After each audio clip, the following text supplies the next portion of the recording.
Kumaravelli Mallanna temple.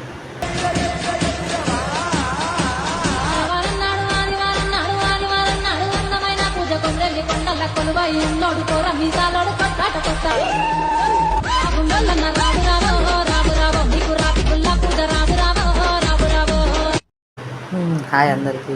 మేమైతే మా family మొత్తం కుమరవెల్లి మల్లన్న టెంపుల్కి అయితే వచ్చేసినాం. నేను కూడా చాలా రోజుల నుంచి ఏ టెంపుల్కి వెళ్ళలేదు, ఫ్యామిలీతో సరిగ్గా టైం స్పెండ్ చేయలేదు. అందుకే రాత్రి అందరం ఇంకా బయలుదేరి టాటా ఏసీలో అయితే వచ్చేసినాం. అక్కడ దగ్గరలో తీసుకొని అందులో అక్కడ వెళ్ళి స్టే చేసి మార్నింగ్ లేచి స్నానాలు చేసుకొని కొండలు చేసుకొని అయితే వెళ్ళినాం.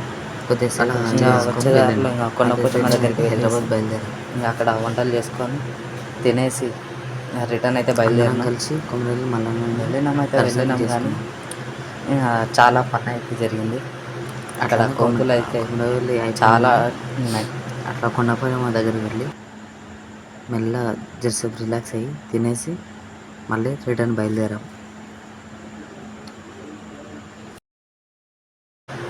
అందరికందరూ ఈ మెట్లు ఎక్కలేక మెల్లగా నడుస్తారు.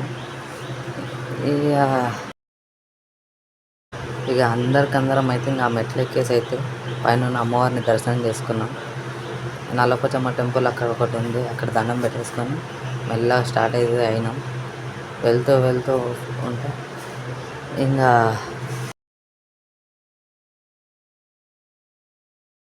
మా వాళ్ళేమో మెల్లగా వస్తారు, నన్నేమో ఫాస్ట్గా వెళ్ళకు కాలుకి దెబ్బ తాకుతుందని వాళ్ళు వెనక నుంచి మొత్తుకుంటారు. అయినా నేను వినకుండా ఫాస్ట్గానే ఎక్కేసిన.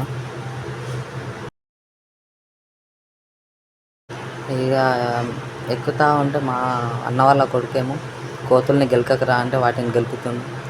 అవేమో అరుస్తున్నాయి. ఎక్కడికి అరుస్తాయి అన్న చిన్న భయం అయింది. ఈ పైన ఉన్న కొండ మీద అమ్మవారు.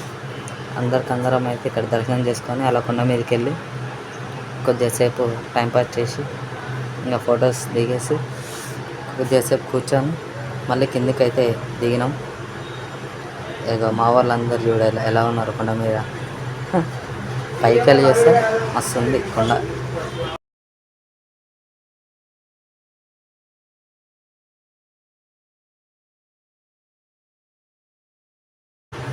అంటే ఇంతకుముందు కూడా నేను వచ్చిన కుమరవెల్లి మల్లన్న టెంపుల్, కాకపోతే ఇంతసేపు ఉండలేదు. ఒక 5 minutes అక్కడ ఉండేసి రిటర్న్ అయితే వచ్చేసాను. కానీ ఈసారి మాత్రం చాలా సేపు మాత్రం అక్కడనే ఉండాలి. ఇంకా ఒక్కరు గుండు చేసుకున్నా అని చెప్పేసి వచ్చిన వాళ్ళందరూ ఒక 5 members దాకా గుండెలు అయితే చేసుకుర్రు. నన్ను చేసుకోమన్నారు. మనకు మాత్రం నెత్తి